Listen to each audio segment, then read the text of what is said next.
MLA camp office పైన జరిగిన దాడి అనేది దురదృష్టకరం.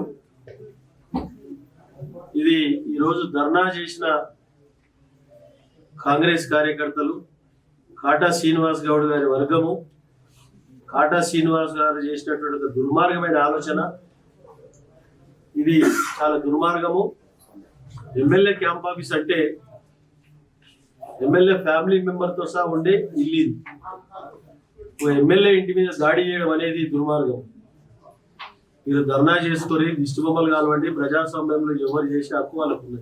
కానీ ఈ అటాక్ చేయడం అనేది, అటాక్ చేసి చీరలు నిలగొట్టి డోర్లు నిలగొట్టి చేయడం అనేది ఇది చిల్లర లెక్కలు, చీప్ మెంటాలిటీ, రోడ్ల మీద తిరిగేటోళ్ళు చేసే పని. ఇది మేము వారు చేసే ధర్నా గురించి కానీ మేము ఆలోచన చేసి ఉంటే ఏ విధమైనటువంటి పరిస్థితులు ఉంటుండే. ఈరోజు మాకు చాతకక కాదు, గాజులు పెట్టుకోలేమిడ. ఈరోజు పటంచెరు నియోజకవర్గం అంటే ఒకటిసారి కాదు, 2 సార్లు కాదు, 3 సార్లు నన్ను ఆశీర్వదించారు ప్రజలు. 2 సార్లు నేను చీగొట్టిరు, నువ్వు పనికిరావా బిడ్డ, ఇంటికి పోమని తోలిచ్చారు. అయినా నీకు బుద్ధి వస్తలేదు కాటా శ్రీనివాస్ గౌడ్.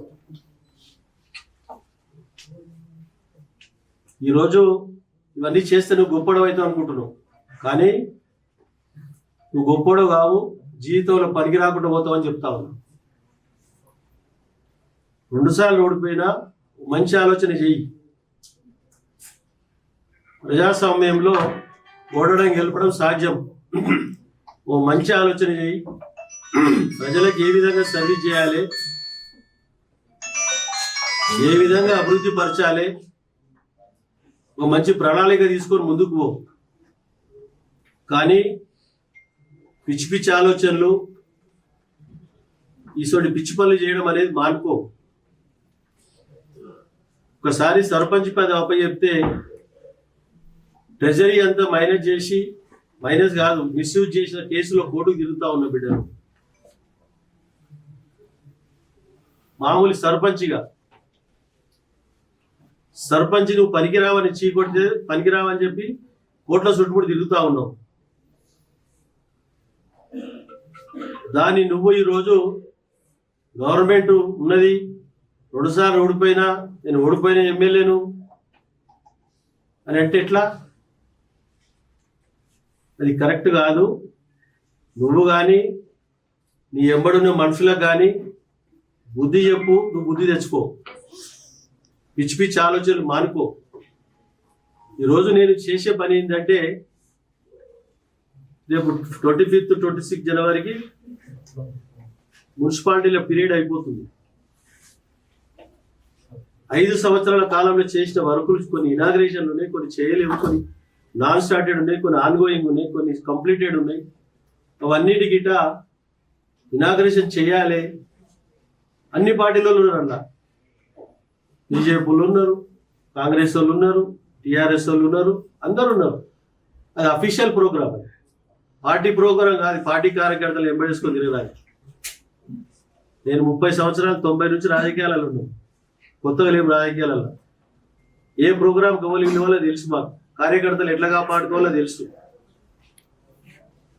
కాబట్టి ఆ అఫీషియల్ ప్రోగ్రాం చేసుకుంటూ పోతా ఉన్నాం. మేము అఫీషియల్ ప్రోగ్రాం చేసుకుంటూ పోతుంటే కాంగ్రెస్ కార్యకర్తలను పట్టించుకుంటలేడు, మమ్మల్ని చూస్తలేరని అనవసరమైనటువంటి ఒక ఆలోచనతో ధర్నా చేసి, నువ్వు ధర్నా చేసుకో, బొమ్మ కలబెడతారో బొమ్మ కలబెట్టుకో, ఏదైనా చేసుకో. దీని మీద అటాక్ చేయడం అనేది నీ చేతగానితనం.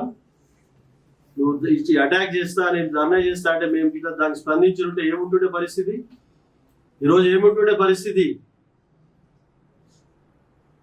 ఒకసారి ఆలోచన చేసుకొని మంచి ఆలోచన చేయండి. చిల్లర ఆలోచనలు మానుకోరి. కాబట్టి దీన్ని పూర్తి స్థాయిలో ఖండిస్తా ఉన్నా. నెక్స్ట్ ఇటువంటిది ఏమైనా ఆలోచన చేస్తే ఎక్కడికక్కడ ప్రతిఘటించి వాళ్ళకి తగిన విధానంగా గుణపాఠం చెప్పి వాళ్ళ జీవితంలో పనికి రాకుండా చేస్తారని మీ అందరికి తెలియజేస్తున్నారు సోదరులారా. ఇది ఆషామాషిగా లేమి కూడా మీరు చేసే చీప్ మెంటాలిటీ ఆలోచన అనేది మానుకోరి మంచి ఆలోచన చేయమని చెప్తా ఉన్నా. దీని మీద పోలీసు వాళ్ళు ఇమీడియట్లీ యాక్షన్ తీసుకోవాలి. ఎస్పీతో మాట్లాడినా, ఐజీతో మాట్లాడినా, ఐజీ గిట్ట 4 గంటలకు వస్తా ఉన్నాడు. సీరియస్గా దీని మీద పోలీసు వాళ్ళు యాక్షన్ తీసుకొని ఈ దుర్ఘటనలో ఈ దాడి మీద ఎవరెవరు ఎంతమంది ఉన్నారో కంప్లైంట్ ఇవ్వడం జరుగుతూ ఉంది. వాళ్ళ మీద పూర్తి స్థాయిలో విచారణ చేపట్టి కేసులు ఫైల్ చేసి జైలుకు పంపాలని చెప్పి నేను డిమాండ్ చేస్తా ఉన్నా.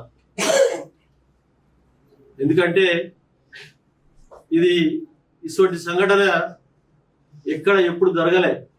మన ప్రాంతంలో ఎక్కడో జరిగింది కాదు. మన ప్రాంతంలో మంచి సాంప్రదాయం ఉంది. ఎలక్షన్ వరకే ఎలక్షన్ కొట్లాడతారు. దాని తర్వాత కలిసిమెలిసి అభివృద్ధిలో పార్టిసిపేట్ చేస్తారు, సమానంగా భాగస్వాములు అవుతారు. కానీ ఇటువంటి దుర్మార్గమైన ఆలోచనలు మానుకొని సీరియస్గా పోలీసు వాళ్ళని నేను డిమాండ్ చేస్తా ఉన్నా. దాన్ని ఈరోజు జరిగిన ఘటనను సీరియస్గా మీకున్న అధికారాన్ని పూర్తిగా ఉపయోగించి వాళ్ళ మీద కఠిన చర్యలు తీసుకొని జైలుకు పంపాలని చెప్పి డిమాండ్ చేస్తా ఉన్నాను. అధిష్టానం దృష్టికి తీసుకెళ్తారా? ఈ విషయాన్ని అధిష్టానం దృష్టికి తీసుకెళ్తున్నారు కాంగ్రెస్ పార్టీ అధిష్టానం. తప్పకుండా అధిష్టానం దృష్టికి తీసుకెళ్తాం. ఈ అఫీషియల్ ప్రోగ్రామ్ ను పార్టీ ప్రోగ్రామ్ గా మార్చడం ఎవరి తరం కాదు. అధిష్టానం దృష్టికి తీసుకెళ్తాం.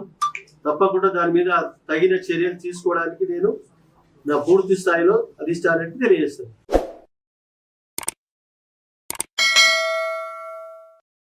Hi friends, thank you for watching this video.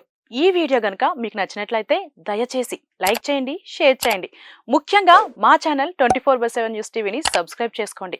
ఆ తర్వాత మీ విలువైన అభిప్రాయాల్ని, మార్పులు, చేర్పులు, కావాల్సిన వీడియో ఏమన్నా ఉంటే మన వీడియో కింద కామెంట్ సెక్షన్లో కామెంట్ రూపంలో తెలియజేయండి. నమస్కారం, సాయిదంచిక మాట్లాడుతున్నాను. ప్లీజ్ సబ్స్క్రైబ్, షేర్, లైక్ చేయండి 24/7 టీవీ ఛానల్. హాయ్ నమస్తే, నేను మీ సోనియా ఆకుల.